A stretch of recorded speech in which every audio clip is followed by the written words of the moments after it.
கர்த்தருடைய பரிசுத்த நாமத்திற்கு மகிமை உண்டாவதாக. பண ஆசையும் மன நோய்களும் என்ற தலைப்பில் ஒரு செய்தியை தியானிக்க போகிறோம். இதிலே மறைந்திருக்கிறதான தேவ ரகசியங்களையும் சத்தியங்களையும் நமக்கு பரிசுத்த ஆவியானவர் விலக்கி தரும்படியாக கிருபையுள்ள தேவனுடைய கரங்களிலே இந்த செய்தியை கொடுத்து ஜெபிக்கலாம். அன்பின் தெய்வமே, கர்த்தாவே நன்றியோடு ஸ்தோத்திரிக்கிறேன். கர்த்தாவே, எங்களுடைய வாழ்க்கையிலே நீரே முதன்மையானவராக இருக்க வேண்டும். இந்த உலகமோ பணமோ பொருளோ எல்லாம் அழிந்து போகும் என்று வேதம் சொல்கிறது. ஆனாலும் இந்த பணத்தை இச்சித்து அநேக ஜனங்கள் உடைய அன்பை விட்டு தூரமாய் போகிறதை நாங்கள் பார்க்கிறோமே. இந்த நிலைமை எங்களுக்கு வர வேண்டாம், அவர்களுக்கும் தொடர்ந்து இருக்க வேண்டாம். எனவே இந்த செய்தியை ஆசீர்வதித்து தாரும். இதை கேட்கும் பொழுதே இதற்கு காரணமான பிசாசின் வல்லமைகள் எங்களை விட்டு ஓடி போகும்படியாக செய்யும். உடைய மேன்மையான நாமத்தை மகிமைப்படுத்திக் கொள்ளும். இயேசுவின் இன்ப நாமத்தில் வேண்டுகிறோம், ஜீவனுள்ள நல்ல பிதாவே, ஆமென். கர்த்தருடைய பரிசுத்த நாமத்திற்கு மகிமை உண்டாவதாக. பண ஆசை எல்லா தீமைக்கும் வேறாக இருக்கிறது. சிலர் அதை ஈச்சித்து விசுவாசத்தை விட்டு வழுவி அநேக வேதனைகளாலே தங்களை உருவ குத்தி கொண்டிருக்கிறார்கள் என்று 1 தீமோத்தேயு 6ஆம் அதிகாரம் 10ஆம் வசனத்தில் நாம் பார்க்கிறோம். இப்படி பணத்தை இச்சித்து முதல் காரியம், பணத்தை இச்சிக்கும் பொழுது நமக்கு என்ன நேரிடுகிறது என்று சொன்னால் ஒரு பெரிய இழப்பு என்று சொல்லலாம். விசுவாசத்தை விட்டு வழுவி, அதற்கு பிறகு விசுவாசத்தினாலே தான் நாம் காக்கப்பட்டிருக்கிறோம். விசுவாசத்தை விட்டு வழுவி நாம் வாழும் பொழுது அநேக வேதனைகளாலே தங்களை உருவ குத்தி கொண்டிருக்கிறார்கள் என்று வேதம் சொல்கிறது. இப்படி இந்த பண ஆசை எவ்வளவு தூரம் மனிதனை கெடுக்கிறது என்பதை இந்த செய்தியிலே நாம் இப்பொழுது தியானிக்கப் போகிறோம். இந்த கண்காணிப்பு விரும்புகிறவன் என்று சபைகளிலே கண்காணி என்று சொல்லக்கூடிய ஒருவன், இந்த சபையை கண்காணித்து கொண்டிருக்கக்கூடிய ஒரு ஊழியத்தை செய்கிறவன், அவனுக்கு பல தகுதிகள் இருக்க வேண்டும். அதிலே ஒன்று பண ஆசை இல்லாதவனாக இருக்க வேண்டும் என்று 1 தீமோத்தேயு 3ஆம் அதிகாரம் 3ஆம் வசனத்தில் நாம் பார்க்கிறோம். ஏனென்றால் ஒரு ஊழியக்காரனாக இருந்ததான தேமா என்கிறவன் இந்த பிரபஞ்சத்தின் மேல் ஆசை வைத்து என்னை விட்டு பிரிந்து தெசலோனிக்கே பட்டணத்துக்கு போய்விட்டான்.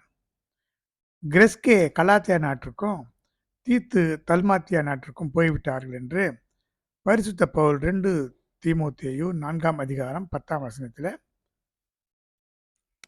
சொல்லியிருக்கிறது நாம் பார்க்கலாம். தேவனுடைய ஊழியமே எல்லாவற்றையும் விட்டு தேவனை பின்பற்றுகிறவர்கள் கூட ஆதிகால சபையிலேயே இது நடந்திருக்கிறது என்று சொன்னால் அது எந்த அளவுக்கு கொடுமையான ஒரு காரியமாக இந்த பணம் இருக்கிறது என்பதை நாம் நிதானித்துக் கொள்ளலாம்.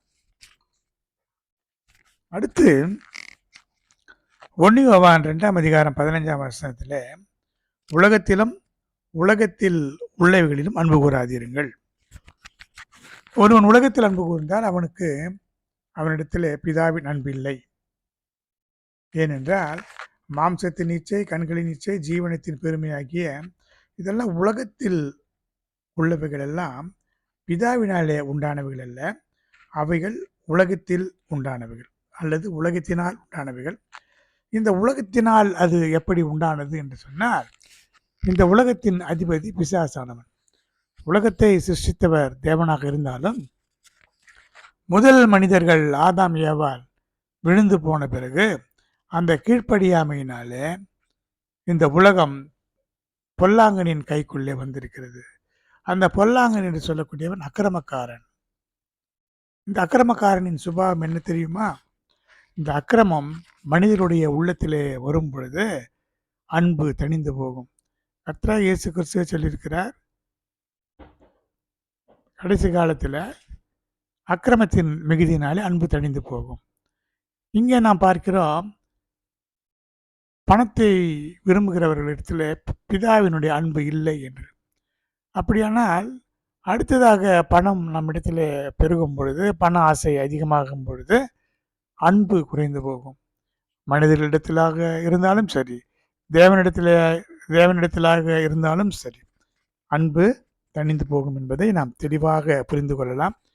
நிறைய பணம் சேரும் பொழுது மற்றவர்களை அற்பமாக எண்ணுகிறதும், மனமேட்டிமை உண்டாவதும், அதனாலே அவர்களுக்குள்ளே ஒரு பெரிய பிசாசினுடைய வல்லமை புகுந்து மனதிலே இருந்த அன்பு வெளிச்சமெல்லாம் நீங்கி மனமெல்லாம் ஒரு இருளாய் போகும். ரோமர் 1ஆம் அதிகாரம் 26ஆம் வசனத்திலிருந்து பார்க்கும் பொழுது 21 முதல் 32 வரை இருக்கிற வசனங்களில இருள் சூழ்ந்து கொள்கிறது. மனிதனுடைய இருதயத்திலே இருள் சூழ்ந்து கொள்கிறது. அதனாலே பிதாவினுடைய அன்பு அங்கே இல்லை, ஒளி இல்லை, எந்த நன்மையும் அங்கே இருக்காது. இதுதான் பணம் செய்யக்கூடிய வேலையாக இருக்கிறது. கர்த்தருடைய பரிசுத்த நாமத்திற்கு மகிமை உண்டாவதாக. அடுத்தது, நாம் வாழக்கூடிய விசுவாச ஜீவியமானது இந்த பணம் இருக்கும் பொழுது அது நம்மை விட்டு நீங்கி போகும். விசுவாச ஜீவியம் என்று சொன்னால் ஒவ்வொரு நாளும் தேவனுடைய கரங்களையே எதிர்பார்த்து வாழுகிறது தான் விசுவாச ஜீவியம். அதை விட்டு பணம் நமக்கு வரும்பொழுது, பணத்தின் மேலே நம்பிக்கை வைக்கும் பொழுது, அது பணம் என்பது ஒரு எகிப்தை போன்றது. எகிப்தை நம்பாதபடிக்கு தேவனை நம்ப வேண்டும். எகிப்து என்பது பாவ வீடு என்று வேதம் சொல்லுகிறது. இப்படி பண ஆசை இல்லாதவர்களாய் நடந்து உங்களுக்கு இருக்கிறவைகள் போதும் என்று எண்ணுங்கள், நான் உன்னை விட்டு விலகுவதுமில்லை, உன்னை கைவிடுவதுமில்லை என்று அவர் சொல்லியிருக்கிறாரே என்று எபிரேயர் 13ஆம் அதிகாரம் 5ஆம் வசனத்தில் சொல்லப்பட்டிருக்கிறது. ஏன் பண ஆசை இல்லாமல் இருக்க வேண்டும்? நமக்கு இருக்கிறவைகள் போதும், அடுத்த நாளைக்கு தேவன் தருவார். அந்தந்த நாளைக்கு அதனதன் பாடு போதும். உண்ண வேண்டும், உடுக்க வேண்டும் என்று உணவுக்காகவும் உடைக்காகவும் கவலைப்படாதிருங்கள். ஏனென்றால் அந்தந்த நாளுக்கு தேவன் ஏற்கனவே கட்டளையிட்டு இருக்கிறார். இந்த நாளிலே நீ இவர்களுக்கு இதெல்லாம் செய்ய வேண்டும், இதெல்லாம் நடக்க வேண்டும். சூரியனே நீ இப்படி போக வேண்டும் ஒரு பாதை, சந்திரனே நீ இப்படி வர வேண்டும் அதற்கு ஒரு பாதை, நட்சத்திரங்களுக்கெல்லாம் ஒரு பாதையை வைத்திருக்கிறார். காக்கைக்கும் குருவிக்கும் கூட உணவு கொடுத்து வைத்திருக்கிறார். எல்லாவற்றுக்கும் தேவன் எல்லாவற்றையும் நிறைவாய் செய்கிற தேவன். அதனால நாம் எதை பற்றியும் கவலைப்பட வேண்டிய அவசியம் இல்லை. மன்னாவை சேகரிக்கும் போது அந்தந்த நாளுக்கு அது சேகரித்தால் போதும், ஓய்வு நாளுக்கு மாத்திரம் சேர்த்து வைத்தால் போதும் என்று ஒரு பிரமாணத்தையே நமக்கு தேவன் கொடுத்திருக்கிறார். ஏனென்றால் அடுத்த நாள் மன்னாவை வானம் பொழிந்துவிடும். தேவன் அதற்கு ஏற்கனவே கட்டளை கொடுத்திருக்கிறார், அல்லது ஒவ்வொரு நாளும் கட்டளை கொடுப்பார். ஒவ்வொரு நாளும் அந்தந்த நாளுக்கு அந்தந்த வேலையை அது செய்து கொள்ளும். அடுத்து, இந்த கடன் என்று சொல்லும்போது இன்றைக்கு அநேகர் பலவிதமான கடன் தொல்லைகளினாலே சிக்கி தவித்துக் கொண்டிருக்கிறார்கள். ஆனால் நமக்கு என்ன கடனை பற்றிய பிரமாணம்? அநேக ஜாதிகளுக்கு நீ கடன் கொடுப்பாய், நீயோ கடன் வாங்குவதில்லை என்று சொல்லப்பட்டிருக்கிறது. நாம் பிறருக்கு இறக்கப்பட்டு கடன் கொடுக்கக்கூடிய அளவுக்கு நம்மை திரட்சியாக அவர் வைப்பார். கர்த்தருடைய ஆசீர்வாதமே ஐஸ்வர்யத்தை தரும், அதனோடு அவர் வேதனைகளை கூட்டார் என்று வேதம் சொல்கிறது.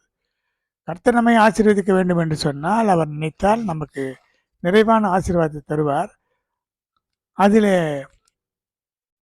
ஒரு வேளை அந்த ஆசீர்வாதத்தோடு கூட நமக்கு சங்கடங்கள் வந்தால் அது தேவன் கொடுத்த ஆசீர்வாதம் இல்லை என்பதை நாம் புரிந்து கொள்ளலாம். இப்படி தாவீது அதுல்லாம் என்ற கெபிக்கு போகும்பொழுது துரத்தப்பட்ட அவனோடு கூட சிலர் சேர்ந்து கொண்டார்கள், 400 பேர் என்று 1 சாமுவேல் 22ஆம் அதிகாரம் 2ஆம் வசனத்தில் சொல்லப்பட்டிருக்கிறது. அதிலே யார் என்று சொன்னால் கடன்பட்டவர்களும் அதிலே ஒரு பங்கு. அப்படியானால் ஐஸ்வர்யவான் தரித்திரனை ஆளுகிறான், கடன் வாங்கியவன் கடன் கொடுத்தவனுக்கு அடிமை என்று நீதிமொழிகள் 22ஆம் அதிகாரம் 7ஆம் வசனத்தில் சொல்லப்பட்டிருக்கிறது. அப்படியானால் நாம் என்ன செய்ய வேண்டுமா? ஒருவரிடத்தில் ஒருவர் அன்பு கூறுகிற கடனே அல்லாமல் மற்ற ஒன்றிலும் ஒருவனுக்கும் கடன்படாதிருங்கள் என்று நியாயப்பிரமாணத்திலே சொல்லப்பட்டதாக ரோமர் 13ஆம் அதிகாரம் 8ஆம் வசனத்தில் சொல்லப்பட்டிருக்கிறது. நியாயப்பிரமாணத்தை நிறைவேற்றுவதற்கு என்ன காரணம்? நியாயப்பிரமாணத்தில் என்ன சொல்லப்பட்டிருக்கிறது? ஒருவரிடத்தில் ஒருவர் அன்பு கூறுகிற கடன் என்றால் அது ஒரு கடமை. நாம் ஒருவர் மேலே ஒருவர் அன்பாக இருக்க வேண்டும். மற்ற இதிலும் நாம் கடன்படாமல் இருக்க வேண்டும். ஏனென்றால் கடன் வாங்கினவன் கடன் கொடுத்தவனுக்கு அடிமையாக இருக்கிறான். நாம் எதிலுமே கடன் வாங்கி அதனாலே ஒரு அடிமைத்தனத்திற்குள்ளே வரக்கூடாது என்பது தேவனுடைய நோக்கமாக இருக்கிறது. அதிகமாக ஆடம்பரமாக வாழ வேண்டும் என்று சொல்லி கடன் வாங்கி கட்ட முடியாமல் தற்கொலை செய்து கொள்கிறவர்கள் இன்றைக்கு அதிகமான பேர் இருக்கிறார்கள். இதற்கெல்லாம் காரணம் நமக்குள்ளே ஒரு இருக்கிறதான மனநோய், வாழ்க்கையிலே தோல்வி பயம், மன உளைச்சல், பண அழுத்தம் ஏற்படுத்துகின்ற மன அழுத்தம், தீவிரமான தாறுமாறான எண்ணம் போன்றவைகள் தான் இதற்கு காரணம். ஏனென்றால் ஆடம்பரமாக வாழ வேண்டும் என்று நம்முடைய உள்ளத்திலே இந்த உலகத்தின் ஆசை, ஐஸ்வர்ய மயக்கம் வரும்பொழுது அது நம்மை பலவிதமான பிரச்சனைகளுக்குள்ளே தள்ளிவிடும். ஆடம்பரமாக வாழ வேண்டும் என்று சொல்லும்பொழுது நாம் எப்படி வாழ வேண்டுமோ அப்படி வாழ மாட்டோம். பரிதானம் வாங்காதிருப்பாயாக என்பது பிரமாணம். ஆனால் ஆடம்பரமாக வாழ வேண்டுமானால் பரிதானம் வாங்கத்தான் வேண்டும். இந்த உலகத்திலே உலக ஜனங்களைப் போல நாம் மாறிப்போவோம். எனவே இந்த பண ஆசையை நம்மை விட்டு நீக்க வேண்டும். கர்த்தருடைய பரிசுத்த நாமத்திற்கு மகிமை உண்டாவதாக. அடுத்ததாக, இந்த செல்வ திரட்சி மனமேட்டிமையை தருகிறது, அதனால் அழிவை உண்டாக்குகிறது என்பதை நாம் சோதோம் குமாரா பட்டணத்தில் ஏற்பட்டதான நிகழ்ச்சிகளின் மூலமாக அறிந்து கொள்கிறோம். சோதோம் குமாரா அழிவை பற்றி, அது ஏன் அழிந்தது என்பதை எசேக்கியேல் 16ஆம் அதிகாரம் 49 முதல் இருக்கிற வசனங்களிலே நாம் பார்க்கலாம். கர்வமும் ஆகார திரட்சியும் நிர்விசாரமான சாங்கோபாங்கமாகிய இவைகளே உன் சகோதரியாகிய சோதோமின் அக்கிரமம். சிறுமையும் எளிமையுமானவனுடைய கையை அவள் பலப்படுத்தவில்லை, அதனாலே அருவருப்பானதை அவர்கள் செய்ததினாலே நான் அவர்களை ஒழித்து விட்டேன் என்று தேவன் கூறுவதாக பார்க்கிறோம். இதில் இருந்து நமக்கு என்ன தெரிகிறது என்று சொன்னால், சோதோம் அழிவுக்கு காரணம் அங்கே திரளான ஒரு ஆகாரம் இருந்தது, திரளான ஆடு மாடுகள் இருந்தன, நல்ல விளைச்சல் இருந்தது. இதனால் என்ன ஆனது, அங்கே சாங்கோபாங்கம் என்று சொன்னால் சோம்பல். யாரும் வேலைக்கு போகிறதில்லை, எல்லா வளமும் நலமும் அங்கே இருக்கிறது, திரளான புல்வெளிகள் இருக்கிறது, ஆடு மாடுகள் இருக்கிறது, நல்ல விளைச்சல் இருக்கிறது. இதையெல்லாம் சாப்பிட்டு விட்டு இவர்கள் பாவத்தில் ஜீவித்தார்கள். அங்கே பலவிதமான பாவங்கள் ஜனங்களோடு இருந்தது. அதனாலே ஆண்டவர் இந்த சோதோமின் கூக்குரல் அவரை நோக்கி கூப்பிட்டது. அதனாலே வந்து அந்த பாவம் செய்ததற்கு காரணமானவைகளை அவர் அழித்து விட்டார். இந்த ஆண்டவர் என்ன செய்வார், தன்னுடைய ஜனங்களை அழிப்பதற்கு அவர் முற்றிலுமாக சந்தோஷமாக அதை செய்கிறதில்லை. ஆனால் நீதியுள்ள தேவனாக இருக்கிறதுனாலே அவர் செய்யத்தான் வேண்டும். ஆனால் வேதம் முழுவதுமாக நாம் பார்க்கும் பொழுது, எங்கெல்லாம் தன்னுடைய ஜனத்தை அவர் அழித்தாரோ அந்த பாவத்துக்கு காரணமானவர்களையும் அவர் அழிக்கிறார். இஸ்ரேல் ஜனங்கள் வனாந்திரத்தில் இருந்த பொழுது அவர்கள் விக்கிரக ஆராதனையும் வேசித்தனமும் செய்தார்கள், அவர்களை அழித்தார். ஆனால் அதே நேரத்தில் அதற்கு காரணமான அம்மோனியர், மோவாபியர் இவர்கள் போன்ற அந்த ஜாதி மக்களையும் அதற்கு காரணமானவர்களையும் அவர் அழித்தார். ஏனென்றால் அவர்கள் மோவாபிய ஸ்திரீகளோடு வேசித்தனம் பண்ணினார்கள் என்று யாத்திராகமம் 25ஆம் அதிகாரத்தில் நாம் பார்க்கலாம். இப்படி இங்கே என்ன நடக்கிறது, ஆதியாகமம் 18ஆம் அதிகாரம் 20ஆம் வசனத்திலே சொல்லப்பட்டிருக்கிறது, சோதோம் குமோராவின் கூக்குரல் பெரிதாயிருப்பதினாலும் அவைகளின் பாவம் மிகவும் கொடிதாயிருப்பதினாலும் நான் இறங்கி போய் அந்த கூக்குரலின்படி அவர்கள் செய்திருக்கிறார்களோ இல்லையோ என்பதை பார்த்து அறிவேன் என்று தேவன் சொல்லி கீழே இறங்கி வருகிறார். அதற்கு பிறகுதான் கர்த்தராலே வானத்திலிருந்து கந்தகத்தையும் அக்னியையும் வர்ஷிக்க பண்ணி அந்த பட்டணங்கள், அந்த சமபூமி, அந்த பட்டணங்களின் எல்லா குடிகளையும், பூமியின் பயிரையும் கூட அழித்து போட்டார். ஏனென்றால் இந்த பயிர் விளைச்சல் தான் அவருடைய ஆகார திரட்சிக்கு காரணம். அவர்கள் குடியிருந்த அந்த சமபூமி எல்லாமே அழிந்து போனது. அடுத்து இந்த பணத்திரட்சி வரும்பொழுது என்ன நடக்கிறது? கர்வம் வருகிறது, ஆகார திரட்சி வருகிறது. ஆகார திரட்சி என்று சொன்னால் செல்வந்தர்கள் செல்வம் இருக்கும்பொழுது என்ன செய்வார்கள்? ஏற்கனவே பொருள் இருக்கும், இருந்தாலும் அவர்கள் போய் எதையாவது வாங்கி கொண்டு வர வேண்டும். இருக்கிற பணத்திற்கு அவர்களுக்கு அது ஒரு பொழுதுபோக்காக இருக்கும். ஏனென்றால் அவர்களுக்குள்ளே இருக்கிறதான உளவியல் அறிஞர்கள் என்ன கூறுகிறார்கள்? சிலர் சில பொருட்களை தேவைக்கு அதிகமாக வாங்கி குவித்து கொண்டே இருப்பார்கள். அது ஒரு மனநோய்.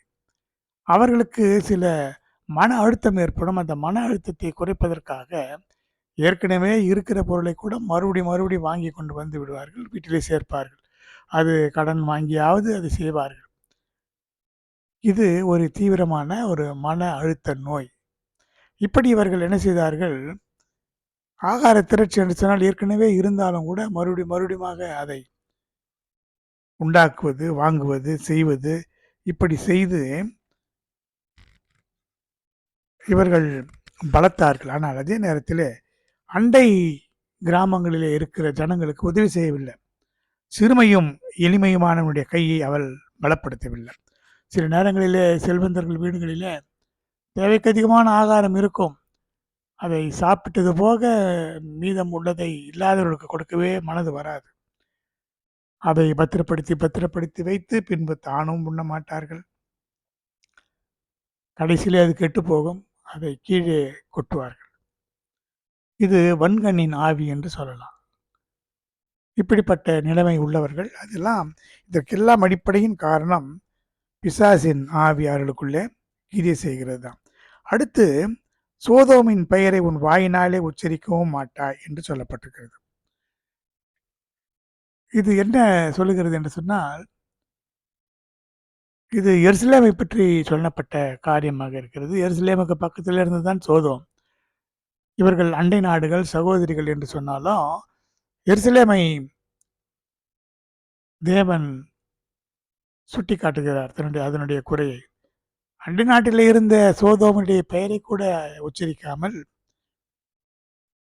இருந்தாய் என்று சொல்லப்பட்டிருக்கிறது. செல்வம் சேரும் பொழுது மற்ற சிறுமையும் எளிமையுமான உறவினர்களை அவர்கள் எண்ணவும் மாட்டார்கள். அவர்களை மிகவும் அற்பமாக எண்ணுவார்கள். அவர்கள் திடீரென்று பணக்காரர் ஆகிவிட்டதுனால மற்றவர்கள் அவருடைய நிலைமைக்கு மிகவும் அற்பமாக அவர்கள் கண்களுக்கு, அவருடைய இருதயத்துக்கு காணப்படுவார்கள். இதை ஆண்டவர் வெறுத்து என்ன செய்கிறார்? உன் முறைகேட்டையும் உன் அருவருப்புகளையும் நீ சுமப்பா என்று கர்த்தர் சொல்கிறார். இப்படிப்பட்டவர்களை கர்த்தர் ஒரு காலம் வரைக்கும் பொறுத்திருந்து பார்த்து அழித்து போடுவார். இப்படித்தான் சோதோம் குமாரா அழிந்து போனது என்பதை நாம் வேதத்தின் வெளிச்சத்தில் அறிந்து கொள்ளலாம். அடுத்து தீருவினுடைய செல்வச் செருக்கினாலே அது அழிந்து போனது. தீரு எருசலேமுக்கு விரோதமாக என்ன சொன்னது? இந்த ஒளிமுக வாசலின் நகர் இடிக்கப்பட்டது, இனி அது பாழாக்கப்பட்டதுனால எல்லாம் என்னிடமாக புரண்டு வரும், நான் நிரப்பப்படுவேன் என்று எசேக்கியேல் 26ஆம் அதிகாரம் 2ஆம் வசனத்தில்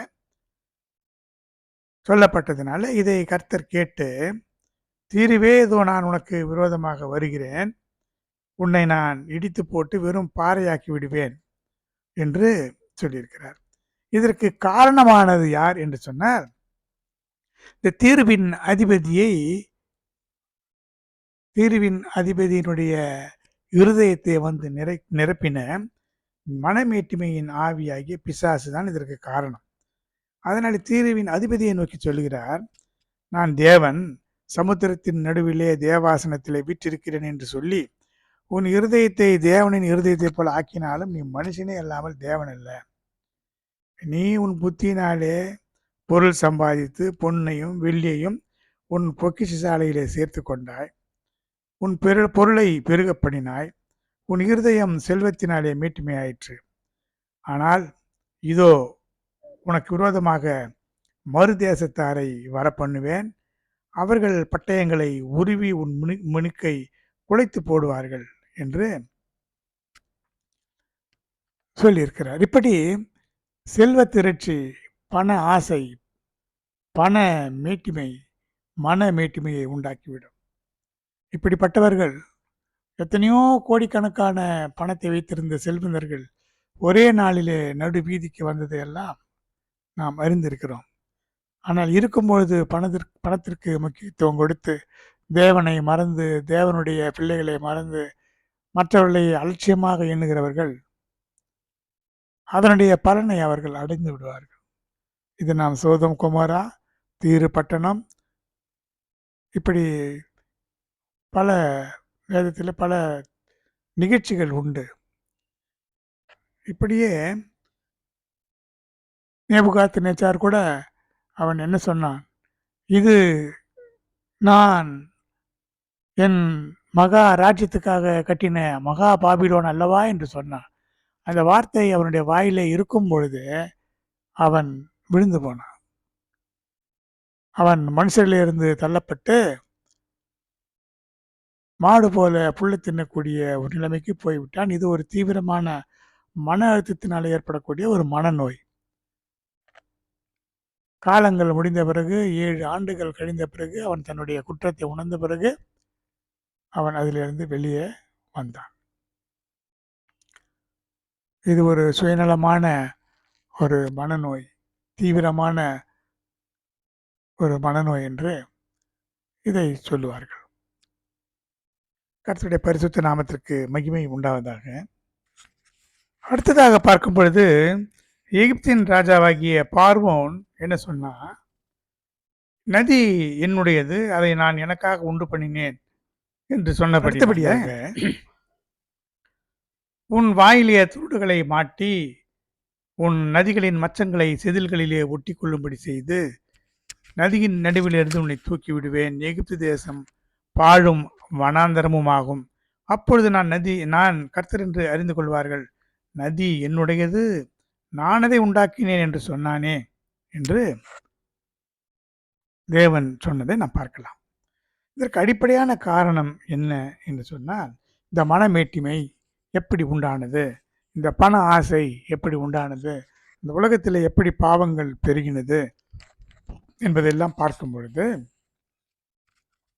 அடிப்படையான ஒரு பாவம் பிசாசினிடத்திலிருந்து நமக்குள்ளே வந்து கிரியை செய்யும் பொழுதுதான் இதெல்லாம் உண்டாகிறது என்பதை நாம் அறிந்து கொள்ளலாம். ஏசாயா 14ஆம் அதிகாரம் 12ஆம் வசனத்திலே, அதிகாலையின் மகனாகிய விடிவெள்ளியே நீ வானத்திலிருந்து விழுந்தாயே, ஜாதிகளை ஈனப்படுத்தினவனே நீ தரையிலே விழ வெட்டப்பட்டாயே, வானத்துக்கு ஏறுவேன், தேவனுடைய நட்சத்திரங்களுக்கு மேலாக என் சிங்காசனத்தை உயர்த்துவேன், வட புறங்களில் உள்ள ஆராதனை கூட்டத்தின் பருவத்திலே வீற்றிருப்பேன், மேகங்களுக்கு மேலாக உன்னதங்களிலே ஏறுவேன், உன்னதமானவருக்கு ஒப்பாவேன் என்றும் நீ உன் இருதயத்தில் சொன்னாயே, ஆனாலும் நீ அகாதமான பாதாளத்திலே தள்ளுண்டு போனாய் என்று வேதம் சொல்கிறது. இது யார் என்று சொன்னால், அதிகாலையின் மகனாகி விடிவெள்ளி, விடிவெளி நட்சத்திரம் என்று சொல்லப்பட்ட லூசிபர், இவன் ஒரு பிரதான தூதனாக இருந்திருக்கலாம். இவனுக்கென்று சிங்காசனத்தை தேவன் கொடுத்து வைத்திருந்தார்.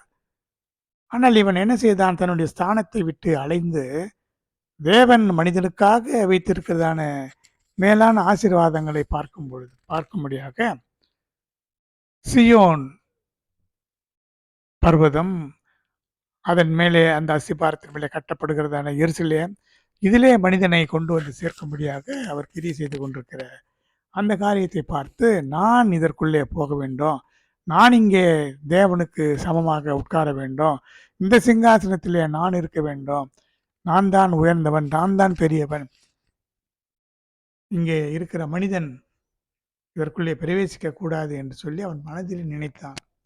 மனதிலே நினைத்து அந்த மேட்டிமை தேவனுக்கு சித்தமில்லாத காரணத்தினாலே அவனை கீழே விழ தள்ளி விட்டார். பிரகாசமான நட்சத்திரமாக இருந்த அவன் தேவனுடைய மகிமையை இழந்த பிறகு கீழே பூமியிலே விழுந்தான். அவனிடத்திலே இருந்த இருள் பூமி முழுவதுமாக நிறைவேற்று. அதனாலே தான் தேவன் மீண்டும் உலகத்தை சிருஷ்டிக்கும் பொழுது அங்கே இருள் இருந்தது என்று நாம் பார்க்கிறோம். ஏனென்றால் அந்த இருளாக இவனும் இவனுடைய தூதர்களும் இருந்தார்கள். அப்பொழுதுதான் தேவன் வெளிச்சம் உண்டாக கடவுது என்று சொன்னால் வெளிச்சம் உண்டாயிற்று. இந்த இருளெல்லாம் ஓடி ஒளிந்து கொண்டது. கர்த்தருடைய பரிசுத்த நாமத்திற்கு மகிமை உண்டாதாக. அடுத்து இந்த ஆவிதான் இப்படி ஜனங்கள் மத்தியில இன்றைக்கும் கிரியை செய்து கொண்டிருக்கிறது. இந்த பணமும் மனமும் எப்படி தொடர்புடையதாக இருக்கிறது என்று பார்க்கும் பொழுது அநேகமான நோய்கள், மனநோய்களுக்கு காரணம் பிசாசினுடைய ஆவிதான், பிசாசினுடைய சுபாவங்கள் தான். அதை நாம் பலவிதமான உணர்வுகளிலே இருந்து நாம் அதை இணைத்து காட்டி அதை நாம் உறுதி செய்யலாம். மனிதனுடைய உணர்வுகள், பிசாசினுடைய உணர்வுகள் இரண்டும் எப்படி ஒத்துப்போகிறது, வியாதியினுடைய அந்த அறிகுறிகளும் பிசாசினுடைய சுபாவங்களும் எப்படி ஒத்துப்போகிறது என்று பார்க்கும் பொழுது இதை நாம் எளிதாக ஒப்பிட்டு பார்க்கலாம். ஆனால் இதிலே பல நோய்கள், பல மனநோய்கள் இந்த பணத்தின் அடிப்படையிலே உண்டாகிறதாக இருந்தாலும் முக்கியமாக ஒரு 3 விதமான மனநோய்களை நாம் இப்பொழுது பார்க்கலாம். அது நார்சிசிஸ்டிக் பர்சனாலிட்டி டிசார்டர் என்பது ஒன்று, ஓசிடி அப்சசிவ் கம்பல்சிவ் டிசார்டர் என்பது ஒன்று, அடுத்து பைபோலார் என்ற இருமுனை கோளாறு. இப்படி இந்த ஒரு 3 விதமான மனநோய்களுக்கு பணம்தான் அடிப்படை காரணமாக இருக்கிறது. இதிலிருந்து ஜனங்களை எப்படி வெளியே கொண்டு வர முடியும், எப்படி இவர்கள் அடிமைப்பட்டு போனார்கள் என்பதை பற்றி தான் நாம் இப்பொழுது தியானிக்க போகிறோம். இப்படி இந்த நார்சிசிஸ்டிக் பர்சனாலிட்டி டிசார்டர் என்பது என்னவென்று சொன்னால், இவர்கள் சுய அன்பு மிகுந்தவர்கள், தங்களை தாங்களே அதிகமாக நேசிப்பார்கள், தங்களுக்கு என்று எல்லாவற்றையும் வைத்துக் கொள்வார்கள், தங்களுக்கென்று பணத்தையும் பொருளையும் வைத்துக் கொள்வார்கள், பிறருக்கு கொடுக்க மாட்டார்கள். இது பொல்லாத பிசாசனுடைய சுபாவம். எப்படி வானத்திலிருந்து விழுந்தானோ, அவன் ஏன் விழுந்தான், அவன் எதை இழந்து போனான், தனக்கென்று இருந்த அந்த சிங்காசனத்தையும் அவன் இழந்து போனான். தேவனுடைய சிங்காசனத்தை அவன் வாஞ்சித்தான், தனக்கு இருந்த சிங்காசனத்தையும் இழந்து போனான். அப்படித்தான் அதிகமாக பணம் சேர சேர என்ன செய்வார்கள், கடைசியிலே தன்னையே இழந்து போவார்கள், தனக்கு உண்டானவர்களை எல்லாம் இழந்து போவார்கள். கடைசியிலே சிலர் மரணத்தை தழுவிவிடுவார்கள். ஏனென்றால் பிசாசு எப்படி விழுந்து போனானோ, பிசாசு எப்படி அக்னிக்கு இரையாக வைக்கப்பட்டிருக்கிறானோ, அப்படி பணம் பணம் என்று பணத்துக்கு பின்னாலே அலைந்து கொள்கிறவர்களும் அந்த சரீரங்களும் அக்னியும் கந்தகமும் எரிகிற கடலிலே அவர்களும் பங்கடைவார்கள் என்று வேதம் சொல்லுகிறதை நாம் பார்க்கலாம். இந்த நார்சிசிஸ்டிக் பர்சனாலிட்டி டிசார்டர் உடையவர்கள் என்ன செய்வார்கள், பணத்தை பதுக்கி வைப்பார்கள் தங்களுக்கு என்று. என்றால் இவனுக்கு இருக்கிற இடத்தை விட்டுவிட்டு மனுஷனுக்கென்று தேவன் வைத்திருக்கிற இடத்தை ஆக்கிரமிக்க வேண்டும் என்று ஓடினான் அல்லவா, அப்படி இவர்கள் தங்களுக்கு என்று தங்களை பற்றி மிக பெருமையாக நினைக்கிறது, தங்களுக்குத்தான் வேண்டும் என்று நினைக்கிறது. இப்படி எப்பொழுதும் தங்களை பற்றிய அந்த ஒரு நினைவே இவர்களுக்கு இருக்குமே தவிர பிறரை பற்றி கொஞ்சம் கூட நினைத்தே பார்க்க மாட்டார்கள். இதற்கு காரணம் இவர்களிடத்திலே காணப்படுகிறதான ஒரு வெறுமையான உணர்வு, எம்டினஸ் என்று சொல்லுவார்கள். அடுத்தது இன்செக்யூரிட்டி, அதாவது இவர்களுக்கு ஒரு பாதுகாப்பு இல்லாத ஒரு நிலைமை. ஏனென்றால் இவர்கள் தங்களை தாங்களே நேசித்து கொண்டு இருக்கிறதுனால இவர்களை பற்றி புரிந்து கொண்டவர்கள் இவர்களை விட்டு ஒதுங்கி போய் விடுவார்கள். எனவே இவர்கள் தனிமையாக இருப்பார்கள், இவர்களுக்கு ஒரு பாதுகாப்பு இருக்காது. அடுத்தது கிராண்டியாசிட்டி என்று சொல்கிறார்கள். கிராண்டியாசிட்டி என்று சொன்னால் மிகுந்த ஆடம்பரம், படாடோபம்.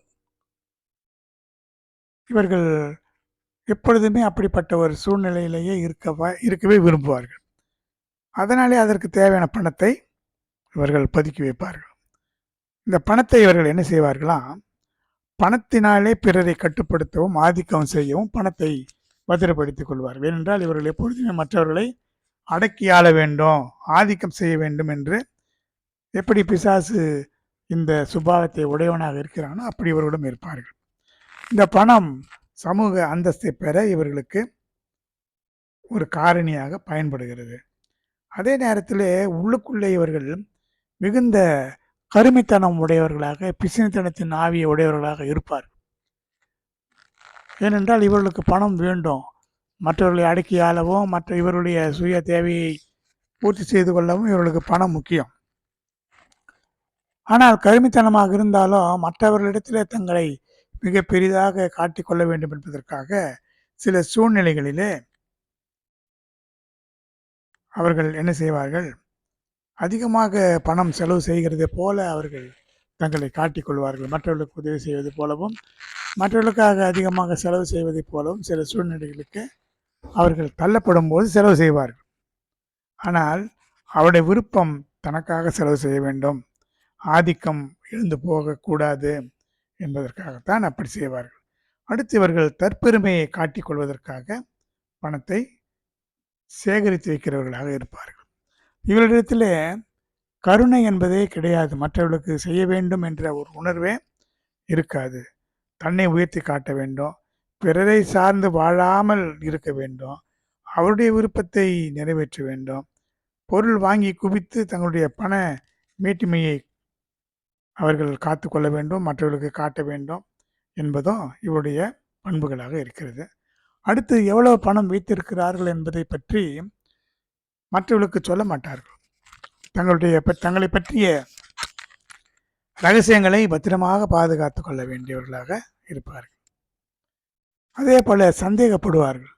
மற்றவர்கள் யாராவது தங்களுடைய பணத்தை எடுத்துக்கொண்டார்களா, தங்களுடைய வங்கி கணக்கிலிருந்து பணம் வேறு யாராவது எடுப்பார்களா, தங்களுடைய ரகசியங்களை யாராவது திருடுகிறார்களா, தங்களுடைய இமெயில் ஐடியை அல்லது தங்களுடைய கணக்குகளை மற்றவர்கள் யாராவது உன்னிப்பாக கவனிக்கிறார்களா என்றெல்லாம் வீணாக சந்தேகப்பட்டு குழம்புவார்கள். ஏனென்றால் சந்தேகம் என்பது பிசாசினுடைய சுபாவம். அடுத்தது பிறரை புறக்கணிக்கிறது. தங்களைத்தான் இவர்கள் பெரிதாக நினைப்பார்களே தவிர மற்றவருடைய இஷ்டங்கள், ஆசாபாசங்களை எல்லாம் புறக்கணித்திடுவார்கள். ஒரு கணவன் மனைவி என்று இருந்தாலும் கூட கணவன் தனக்கு வேண்டியதை மாத்திரம் வாங்கி கொள்வான், மனைவிக்கு தேவையானதை செய்ய மாட்டான். அந்த மனைவிக்கு செய்ய வேண்டிய நிலையில் அவனுக்கு அங்கே பிசினித்தனம் வந்துவிடும்.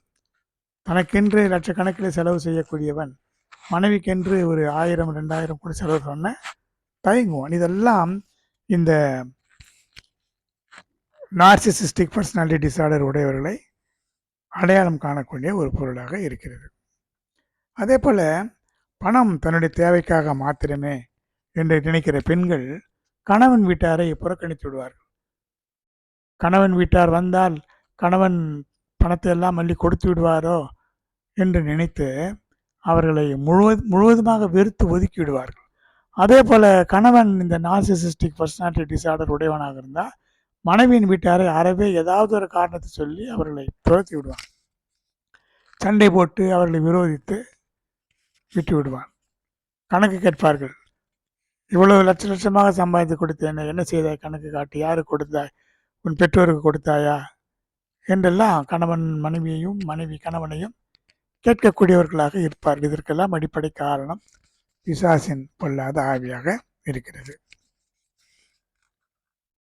கர்த்தருடைய பரிசுத்த நாமத்திற்கு மகிமை உண்டாவதாக. அடுத்தது, இந்த பணம் எப்படியெல்லாம் மனிதனை ஆட்டி படைக்கிறது என்பதை பார்க்கும்பொழுது அப்போஸ்தலர் நடவடிக்கைகளிலே 5ஆம் அதிகாரம் 1 முதல் இருக்கிற வசனங்களிலே அனனியா என்ற பேருள்ள ஒரு விசுவாசியும் அவனுடைய மனைவியாகிய சப்பீராலும் இருந்தார்கள் என்று நாம் வேதத்தில் பார்க்கிறோம். இந்த அப்போஸ்தலர் காலத்தில் என்ன நடந்தது, ஆதி அப்போஸ்தலர் காலத்தில் அவரவர் தங்களுடைய காணி ஆட்சியை விற்று எல்லாரும் ஒரே இடத்துல வந்து வாழ்ந்தார்கள். அனைவருக்கும் எல்லாம் பொதுவாக இருந்தது. இல்லாதவர்களுக்கு அல்லது கடன்பட்டவர்களுக்கு அவருடைய கடன்களை எல்லாம் அடைத்துவிட்டு எல்லாரும் தேவனுடைய சபையிலே எல்லாரும் சகலத்தையும் பொதுவாக வைத்து அனுபவிக்கக்கூடிய ஒரு நிலைமையில இருந்தார். அப்படி இருக்கிற நேரத்தில் அனனியாவும் சப்பீராலும் தங்களுடைய சொத்தை விற்று அந்த பணத்தை கொண்டு வந்து பேதுரு அப்போஸ்தலனிடத்தில் கொடுக்கும் பொழுது என்ன நடக்கிறது? அந்த கிரயத்தில் ஒரு பங்கை வஞ்சித்து வைத்துவிட்டு ஒரு பங்கை கொண்டு வந்து அப்போஸ்தலர் பாதத்திலே வைத்தான். பேதுரு அவனை நோக்கி, அனனியாவே, நிலத்தின் கிரயத்தில் ஒரு பங்கை வஞ்சித்து வைத்து பரிசுத்த ஆவிடத்தில் போய் சொல்லும்படி சாத்தான் உன் இருதயத்தை நிரப்பினது என்ன என்று அருமையாக கேட்கிறான். அவனுக்கு ஆவிகளை பகுத்தெறிகிற வரம் இருக்கிறதுனால இந்த விஷயம் அவனுக்கு தெரிந்து போனது. அவ்வளவுதான். சாத்தான் உன் இருதயத்தை நிரப்பினானே, ஏன் இப்படி செய்தாய்? ஏனென்றால் அவன் கண்டிப்பாக விற்க வேண்டும் என்று இல்லை.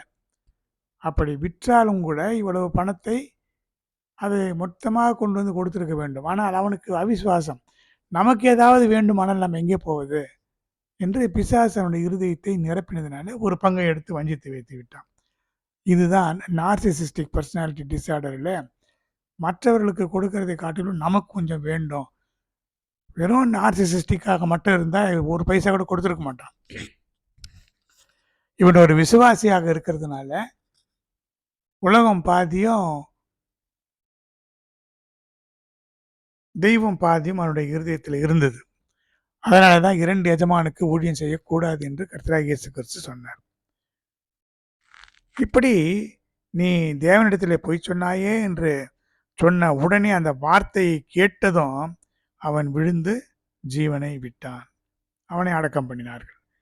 அதற்கு பிறகு அவனுடைய மனைவி எதுவும் அறியாமல் வந்து அவனும் பேதுரு அவளை நோக்கி கேட்கும் பொழுது அவளும் ஆம் இவளுக்குத்தான் என்று சொன்னாள். உடனே நீங்கள் இருவரும் பொய் சொல்ல ஒருமனப்பட்டது என்ன என்று சொன்ன உடனே அவளும் விழுந்து செத்தால் அவளையும் அடக்கம் பண்ணினார்கள். இப்படி ஒரு சாதாரண பொய் தான். ஆனால் தேவனுடைய சபைக்கு முன்னதாக பொய் சொல்லும் பொழுது அது எவ்வளவு பெரிய ஒரு ஆபத்தை உண்டு பண்ணினது. இதற்கு அடிப்படை காரணம் பணம். பணம் உயிரையே வாங்கி விட்டதல்லவா. இது அவனுக்கு இருந்ததான ஒரு நார்சிசிஸ்டிக் பர்சனாலிட்டி டிஸார்டர் என்று அனனியாவை சொல்லலாம். அடுத்து பைபோலார் என்று சொல்லக்கூடிய இருமுனை கோளாறு. இது எப்படி நமக்கு செய்கிறது என்று சொன்னால், இந்த பைபோலார் என்றதான இந்த ஒரு மனநிலை ஒரு நேரத்தில் மிகுந்த மகிழ்ச்சியாக இருப்பார்கள், அடுத்த நிமிஷத்தில் அப்படியே ஒரு மன அழுத்தத்துக்குள்ளாகி அவர்கள் மிகுந்த சோர்வோடு காணப்படுவார்கள். இது ஒரு விதமான மனநோய். இதற்கு அடிப்படை காரணம் மருத்துவர்கள் சொல்லுகிறது என்னவென்றால், இது ஒரு ஹார்மோனல் இம்பேலன்ஸ்னால இப்படி வரும் என்று சொல்கிறார்கள். அது உளவியல் அல்லது மருத்துவ கோட்பாடு. ஆனால் இவர்களுக்கு இதனால் ஏற்படக்கூடிய நிலைமையை பற்றித்தான் நாம் இப்பொழுது தியானித்து கொண்டிருக்கிறோம். இது ஏறக்குறைய பார்டர் லைன் பர்சனாலிட்டி டிஸார்டர் என்று சொல்லக்கூடிய அந்த நிலைமையெல்லாம் இந்த பைபோலாரிலாம் இப்படிப்பட்ட நிலைமை வருவது உண்டு. இதில் என்ன செய்வார்கள்? கடன் வாங்குவார்கள், செலவு செய்வார்கள். மிகுந்த உற்சாகமாக இருக்கும் பொழுது அதிகமான பணத்தை செலவு செய்வார்கள். கடன் வாங்கியாவது ரொம்ப ஆடம்பரமாக செலவு செய்வார்கள். சூதாட்டம், குடித்தல், அளவுக்கு அதிகமான செலவு செய்தல். இப்படி செலவு செய்யும் பொழுது அவர்களுக்குள்ளே ஒரு மகிழ்ச்சி கிடைக்கிறதற்காக இப்படி அவர்கள் செய்வார்கள். ஆனால் மனச்சோர்வு ஏற்படும் போது இவர்களால் எதுவுமே செய்ய முடியாது, அப்படியே மயங்கி உட்கார்ந்து விடுவார்கள். அடுத்து அப்சசிவ் கம்பல்சிவ் டிஸார்டர் என்று சொல்லக்கூடிய ஓசிடி என்று சொல்லக்கூடிய அந்த மனநோயும் பணமும் எப்படி மனிதனை வாட்டி வதைக்கிறது என்று சொல்லும்போது, இந்த வாங்குதல் என்று சொல்லும்போது கட்டாயப்படுத்துதல். எப்படியானால் ஏதாவது ஒரு பொருளை வாங்கி கொண்டே இருக்க வேண்டும், அவர்களுக்குள்ளே இருக்கக்கூடிய மன அழுத்தத்தை குறைக்க வேண்டும் என்று சொன்னால் உடனடியாக போய் ஏதாவது ஒரு கடையிலே உட்கார்ந்து இது வேண்டும் அது வேண்டும் என்று வாங்குவார்கள். ஏற்கனவே இருக்கிறதாக இருந்தாலும் வாங்குவார்கள். பணமே இல்லை என்று சொன்னாலும் கிரெடிட் கார்டு போல இருக்கக்கூடிய கடன் அட்டையிலே வைத்து கடனுக்காவது வாங்குவார்கள். இப்படி வாங்கி குவித்து கொண்டே இருப்பார்கள். அப்பொழுது அவர்களுக்குள்ளே ஒரு மாற்றம் நிகழும். அது என்னவென்று சொன்னால், இந்த வாங்குதல் என்பது கட்டாயப்படுத்தப்படுகிறது. இப்படி வாங்கும் பொழுது என்ன நடக்கிறது? மூளையிலே எண்டோர்பின் மற்றும் டோபோமின் என்கின்றதான கெமிக்கல்ஸ், ஹார்மோன்ஸ் சுரக்கிறது. அப்படி சுரக்கும் பொழுது அவர்களுக்குள்ளே ஒரு திருப்தி உண்டாகிறது. மன அழுத்தம் குறைகிறது. அதை வாங்கி கொண்டு போவார்கள். அது உபயோகமானதா? இல்லையா? அது திருப்பி கூட பார்க்க மாட்டார்கள். அது அப்படியே இருக்கும். ஆனால் வாங்கிக் கொண்டே இருக்க வேண்டும். இது ஒரு விதமான மனநோய். வாங்க முடியவில்லை, பணம் இல்லை என்று சொன்னால் மிகுந்த துக்கத்துக்குள்ளாக அங்கலாய்ப்பார்கள். இதற்கு இந்த பணத்திற்கு அடிமையாக பணம் வேண்டும், பணம் வேண்டும் என்று பணத்தை சேர்த்து கொண்டே இருப்பார்கள். பணத்தை அப்படியே வாங்க வேண்டும், அதை எண்ணிக்கொண்டே இருப்பார்கள், மறுபடியும் வைப்பார்கள். பணம் பணம் என்று பணத்துக்கு பின்னால் அலைந்து கொண்டிருப்பார்கள். இந்த அடிக்ஷன் ஆஃப் மணி என்று சொல்லக்கூடிய கிரிமட்டோமேனியா என்று சொல்வார்கள். இந்த கிரிமட்டோமேனியா என்று சொன்னால் பணம் சேர்த்துக்கொண்டே இருக்க வேண்டும். பணத்துக்கு மேலே பணம், பணத்துக்கு மேலே பணம். ஒரு பக்கத்திலே பணத்தை சேர்த்து கொண்டே இருப்பார்கள். கஞ்சத்தனமாக இருப்பார்கள். அல்லது நார்சிசிஸ்டிக்காக இருந்தால் பணத்தை அவர்களுக்கு மாத்திரம் செலவு செய்வார்கள். மற்ற நேரத்தில் பதுக்கி வைத்துக் கொள்வார்கள்.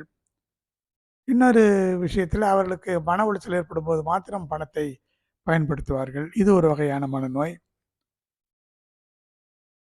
பணத்தை சேர்த்து கொண்டே இருக்க வேண்டும். தங்களுக்காக வைத்து கொள்ள வேண்டும். எதிர்காலத்துக்காக சேர்த்து வைத்து கொண்டே இருக்க வேண்டும்.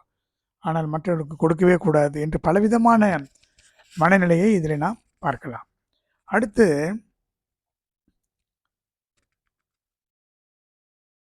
இந்த அப்சசிவ் டிசையர் டு அக்குமுலேட் மணி என்று சொல்கிறார்கள். அதாவது பணத்தை சேர்த்து கொண்டே இருக்க வேண்டும் என்று சொல்லி அது ஒரு வற்புறுத்துதல், கட்டாயப்படுத்தக்கூடிய ஒரு நிலையில நாம் பார்க்கிறோம். அடுத்து ஃபியர் ஆஃப் ஸ்பெண்டிங் மணி என்று சொல்கிறார்கள். அதாவது பணத்தை செலவு செய்ய தயக்கம் அல்லது ஒரு பயம். இது எதற்காக வருகிறது என்று சொன்னால், பணத்தை செலவு செய்யக்கூடாது, அதை பத்திரப்படுத்தி வைக்க வேண்டும். இது ஒரு வகையிலே பிசினித்தனத்தின் ஆவி என்று சொல்லலாம். பிசாசு பிசினித்தனத்தை உடையவன். கடைசி காலங்களில் பாருங்க, தராசில் எடை போட்டு தான் கொடுப்பானா உணவையும் தண்ணீரையும். ஏனென்றால் தேவன் இந்த பூமியினுடைய ஆசீர்வாதங்களை எல்லாம் இழந்து போகும்படியாக செய்து விடுவார். அதனால் அந்த கிறிஸ்துவனுடைய ஆட்சி காலத்தில் என்ன நடக்கும்? அப்பத்தை தராசிலே நிறுத்தி கொடுப்பார்கள், எடை போட்டு. தண்ணீரையும் அப்படி அளந்து கொடுப்பார்கள். அப்படி பிசினித்தனத்தின் ஆவியுடையவனாக அவன் இருக்கிறதுனால இவர்களும் அப்படி இருப்பார்கள். ஏனென்றால் இருக்கிற கொஞ்சத்தை தான் பகிர்ந்து கொடுக்க வேண்டும். அதுவும் அந்த முத்திரையை தெரித்து கொண்டவர்களுக்கு மாத்திரம்தான் கொடுக்க முடியும். மற்றவர்களுக்கு கொடுக்க மாட்டான். அதுபோல் இவன் என்ன செய்வான்? அந்த பிசினித்தனத்தின் ஆவி உடையவனும் பிசாசின் ஆவி உடையவன், அவன் நாளைக்கு வேண்டும் நாளைக்கு வேண்டும். சிலர் 4-5 வீடுகளை வைத்திருப்பார்கள், கோடிக்கணக்கான பணத்தை வைத்திருப்பார்கள். ஆனால் அவனுக்கு கூட செலவு செய்து கொள்ள மாட்டான். மனைவி பிள்ளைகளுக்கு கூட செலவு செய்ய மாட்டான். ஏனென்றால் நாளைக்கு வேண்டும். நாளைக்கு இவன் இந்த பூமியிலேயே இருக்க போகிறான் பாருங்க. வெளியே விட்ட காற்று மீண்டும் உள்ளே இழுக்கப்பட வேண்டும், அல்லது உள்ளே இழுக்கப்பட்ட காற்று மீண்டும் வெளியே போக வேண்டும். இதுதான் உயிர், இதுதான் வாழ்க்கை. இது ரெண்டுத்துக்கு நடுவில் மூச்சு நின்று போனால் எல்லாம் முடிந்து போகும்.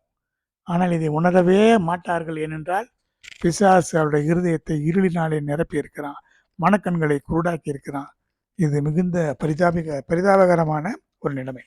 இதில் பாருங்க, யோவான் சுவிசேஷம் 12ஆம் அதிகாரம் 3ஆம் வசனத்தில் இயேசு கிறிஸ்து,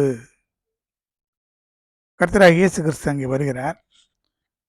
மரியாள் விலையேற பெற்ற நலதம் என்ற தைலத்தை ஒரு ராத்தில் கொண்டு வந்து இயேசு கிறிஸ்துவனுடைய பாதங்களிலே பூசி தன் தலைமயிராலே அவருடைய பாதங்களை துடைத்தார். அப்பொழுது அவருடைய சீஷரில் ஒருவனாகிய,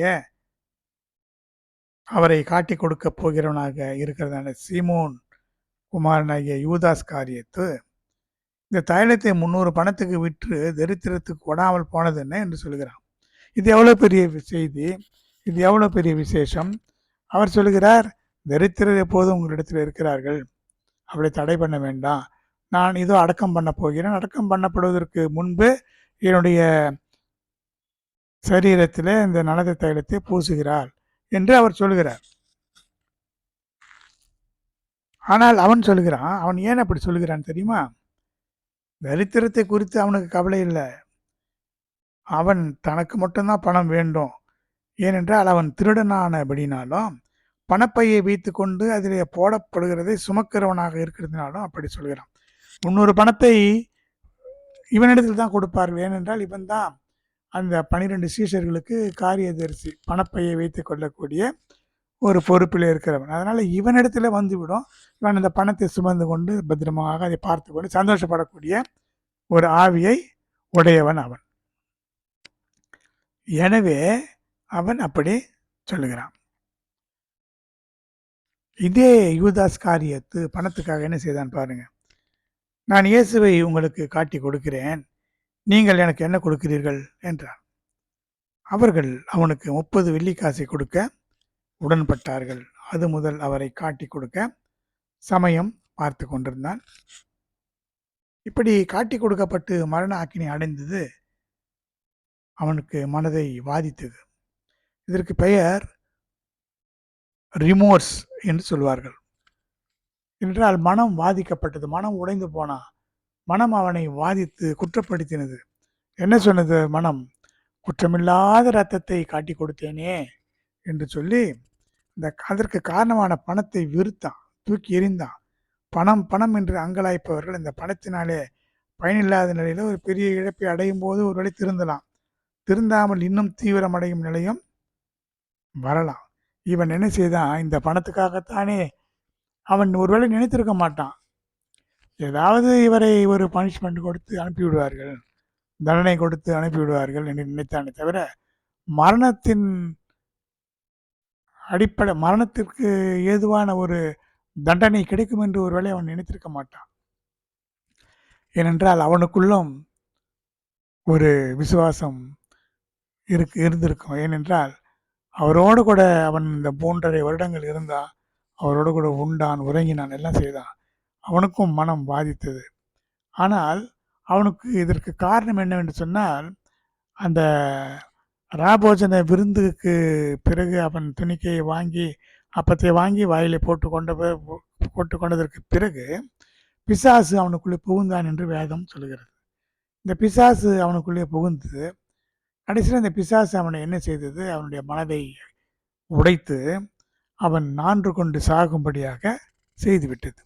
பிசாசினுடைய வேலையே இதுதான். இருக்கிற வரைக்கும் சந்தோஷத்தை கொடுக்கும், சமாதானத்தை கொடுக்கும், அப்படியே எல்லாவற்றையும் கொடுக்கும். கடைசியில் பிசாசு எந்த இடத்துக்கு போகிறதோ அந்த இடத்துல கொண்டு வந்து சேர்த்து விடும். பிசாசுடைய நோக்கம் என்ன? மனுஷன் ஒரு உயர்ந்த நிலைக்கு போகக்கூடாது, நாம் தள்ளப்பட்டது போல மனுஷனும் தள்ளப்பட வேண்டும் என்றுதான் இன்றைக்கு உலகம் முழுவதும் இருக்கிற மக்களுக்கு விரோதமாக பிசாசு கிரியை செய்து கொண்டிருக்கிறான். பிசாசுக்கு என்ன? மனுஷன் அடைய வேண்டிய இடத்தை அடைய வேண்டும் என்று நினைத்தான், முடியவில்லை. இவன் பாதாளத்துக்கு தள்ளப்பட்டான். அந்த பாதாளத்துக்கு மனுஷரிலே சிலரை அழைத்து கொண்டு போக வேண்டும். சிலரை என்று சொன்னால் பலரை, கோடிக்கணக்கான ஜனங்களை. இதற்காகத்தான் அவன் கிரியை செய்து கொண்டிருக்கிறான். அடுத்து இந்த பணத்தின் நிலையை பற்றி பார்க்கும்பொழுது, பணத்தினாலே மனதுக்கு திருப்தி ஏற்படுவதே இல்லை. பிரசங்கி 6:7 பார்க்கிறோம். இந்த செல்வத்தால் திருப்தி அடையாமல் அநேக வருடங்கள் வாழ்ந்தோம், ஒரு பிரேத கல்லறை கூட அவனுக்கு இல்லாமல் போனால் கருவழிந்த பிண்டமே வாசி என்று பிரசங்கி 6:3 பார்க்கிறோம். அதே போல பிரசங்கி 5:10 பணப்பிரியன் பணத்தினால திருப்தி அடைவதில்லை, செல்வ பிரியன் செல்வ பெருக்கினால் திருப்தி அடைவதும் இல்லை என்று சொல்லப்பட்டிருக்கிறது. பிரசங்கி 4:8 பார்க்கும் பொழுது, ஒருவன் ஒண்டிக்காரனாக இருக்கிறான், உடனாளியும் இல்லை, பிள்ளையும் இல்லை, சகோதரனும் இல்லை, ஆனாலும் அவன் படுகிற பிரயாசத்துக்கு முடிவில்லை. அவன் கண் ஐஸ்வர்யத்தினாலே திருப்தி ஆகிறதும் இல்லை, ஒரு நன்மையும் அனுபவிக்காமல் யாருக்காக பிரயாசப்படுகிறேன் என்று அவன் சிந்திக்கிறதும் இல்லை. இதுவும் மாயை, தீராத தொல்லை. இப்படியெல்லாம் வருத்தத்தினாலே நிறைந்திருக்கிறது. அது மனுஷராலே சொல்லி முடியாது. காண்கிறதுனாலே கண் திருப்தி ஆகிறது இல்லை, கேட்கிறதுனாலே செவி நிரப்பப்படுகிறதும் இல்லை என்பதை நாம் பார்க்கிறோம். இந்த பணம் பணம் என்று வைத்துக் கொண்டிருக்கிறவர்கள் கடைசியிலே அவர்களுக்கு ஏதாவது ஒரு பெரிய இழப்பு ஏற்படும் போது திருந்துவார்கள் என்று சொன்னோம் அல்லவா? சிலர் அப்படியும் கூட திருந்துகிறது இல்லை. உதாரணமாக பார்த்தா, ஒரு சில குடும்பங்களிலே மிகவும் நோய்வாய்ப்பட்டு ஆபத்தான நிலையிலே நெருக்கமானவர்கள் இருக்கும் பொழுது கூட, இருக்கிற பணம் இல்லாமல் இருக்கலாம். ஒருவேளை அவரிடத்துல வேறு பொருளோ அல்லது வேறு ஏதாவது ஒரு வீடு வாசலோ நிலமோ வேறு ஏதாவது இருக்கலாம். குறைந்தபட்சம் அதை விற்றாவது தனக்கு பிரியமானவர்களை காப்பாற்ற வேண்டும் என்கின்ற எண்ணம் எத்தனை பேருக்கு இருக்கிறது? அந்த எண்ணம் வரவே வராது.